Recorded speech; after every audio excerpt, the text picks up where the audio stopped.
Hello again, it's time to do another Simple Solutions review. Today's review is going to be on lessons 97 through 100.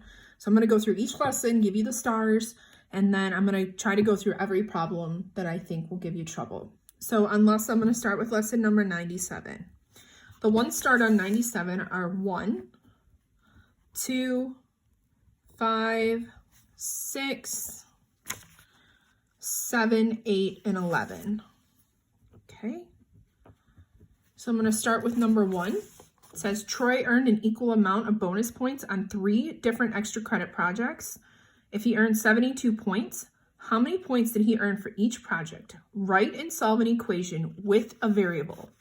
So he did 3 projects. We don't know how many points he got for each project. This is number 1.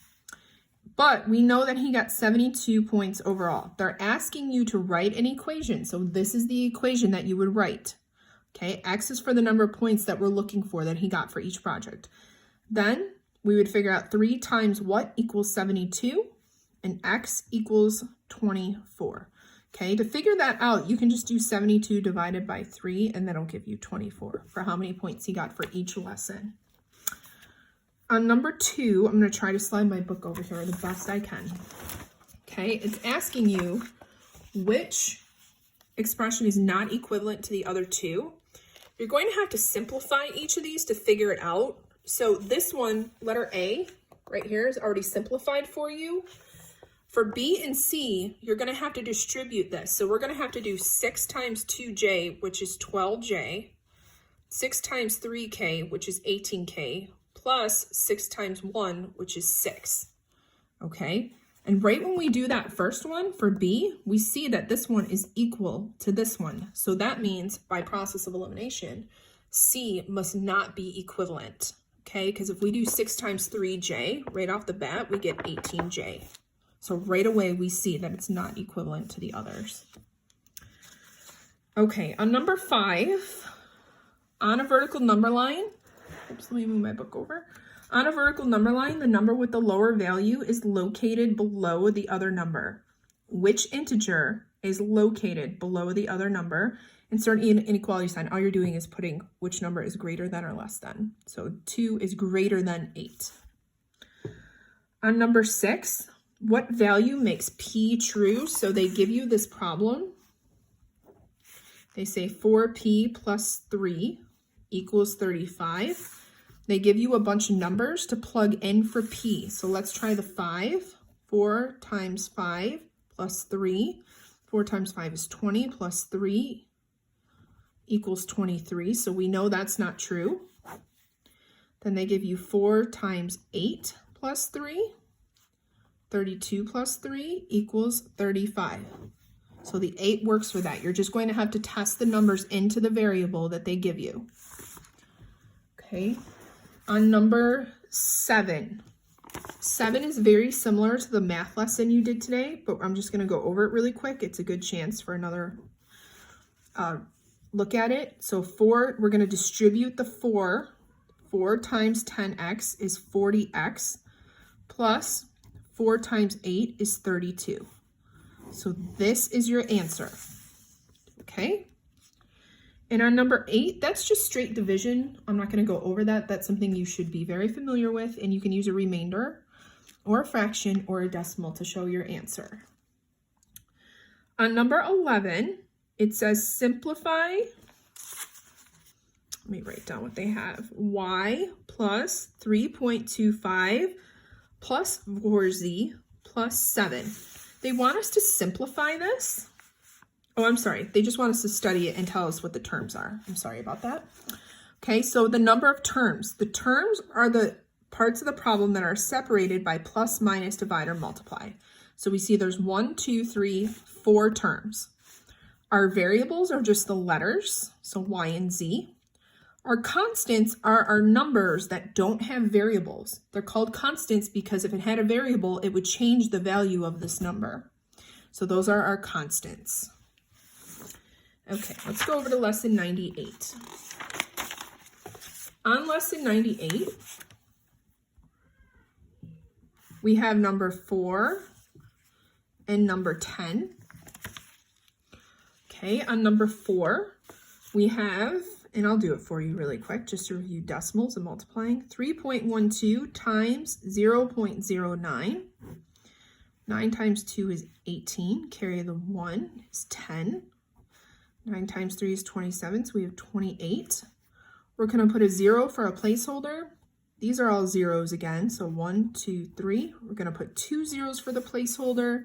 Again, we're multiplying a 0 by everything on top, so 1, 2, 3.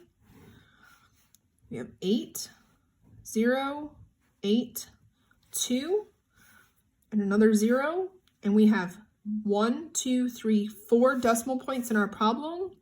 So we go 1, 2, 3, 4. So our answer is 0.2808. On number 10, it says study the faces of the net to determine the surface area of the triangular prism. All right, let's look at that because I know this probably gave you guys some trouble. I'm actually going to get a whole new sheet of paper for that. Okay, so let's look at these rectangles first. Okay, remember surface area is the area of all surface of this, not the volume, not what fits inside, not the edges or the perimeter, every single surface of this. So we're going to do the rectangles first. So I'm going to write the best I can so you can see. Let me see on my camera. So for the rectangles, okay, I know that length times width is my formula, and I have a triangle 10 times 5, which equals 50, and there's 2 of them. So I'm going to put an X that I already calculated them, and since there's 2, I'm going to write 2 50s to the side. Now I have a square in the middle there, okay? The square is length times width again, so we have 5 times 5, which equals 25, and there's only one square, so we're going to do this. Now we have 2 triangles, okay? Hope you can see this right there. Move that over a little bit. Triangles. Okay, there's 2 of them. There's 2 rectangles too. Okay. It's half the base times the height. But you know what, guys? Since there's 2 triangles, we don't have to do the half. We'll just do base times height, because cutting something in half and then adding it again is the same as multiplying it by 2. So let's do 5 times 9.7. Okay, do this off to the side. 3 times 9 is, and we can say it's half of that, and we can add them twice, whatever you guys want to do. 5 times 9 is 45, plus 48, I have 1 decimal, 48.5. Okay, half of that is 24.25. Okay, but I have 2 of them. So if I add 2 of these again, 2 triangles, I'm still going to get 48.5. So I'm just going to write that over here. I'm going to add all of these together. Okay, so I have 0.5, 13, I'm going to carry the 1, 11 plus 2 is 13, plus 4 is 17. So my surface area is 173.5. Okay. All right. That's probably the hardest one in this lesson. On 99. Number 99. 10 and 13 are starred. Okay. On number 10, Michael bought a bicycle at 20% off the original price. If he paid $240, what was the original price? Now, remember when we do these in class, if you bought something for 20% off, then you paid, percent is always out of 100, you got it 20% off. So what percent is left? Well, you paid 80% of the price. So 80 over 100, that's 80%. And he paid $240, but we don't know what the original price is, the 100% price. So how do we get from 80 to 240? Times 3 on the bottom. So X equals 300. So $300 was his original price. Okay. On number 13, a trapezoid, this was number 10. A trapezoid is made of a square with side lengths of 6 feet each, and an isosceles right triangle whose base and height are both 6 feet. So here's our trapezoid. Okay, they want us to find the area. So remember, a square we're going to do first is length times width, which is 6 times 6, length times width. So 36, we're going to put that over here. And then remember, half the base times the height for a triangle. So half of 6 times 6. So you could do half of 3, or half of 6, which is 3, times 6, which is 18. So 36 plus 18 is 54. So 54 is your answer for number 13. And our last one, number 100.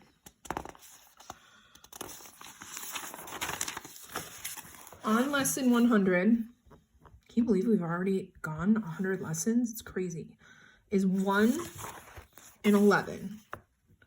Okay, on number 1, Frank the plumber has 6 3/4 of a pipe, 6 3/4 feet of a pipe. He has to divide it, so we know we're going to divide. He has 6 3/4. He wants to divide this by 1/4 pieces of a foot. Okay, so first thing we have to do is we have to make this an improper fraction. So we're going to go 4 times 6 is 24, plus 3 is 27 over 4. We cannot divide fractions. Remember, we multiply by the reciprocal. So times, we flip the second number. Then we multiply. Now let's cross cancel to make this easy. We have 2 4s here. 4 goes into both of them once. So 27 times 1 is 27. 1 times 1 is 1. So he can make 27 pieces of pipe. Okay. All right, and our last one is number 11. The bakery was selling cookies, 5 cookies for $2. What was the unit rate per cookie? So they had $2 per 5 cookies. Let's just divide that. 5 goes into $2. So 5 goes into 2, 0 times. Bring up our decimal. 5 goes into 24 times. 4 times 5 is 20. 0, bring down the other 0. 5 goes into 0, 0 times. And we're all set. 40 cents per cookie. And that's it for this week's Simple Solutions. If you guys have any questions, please ask me before you take your quiz so I can help you out. Have a great weekend, guys.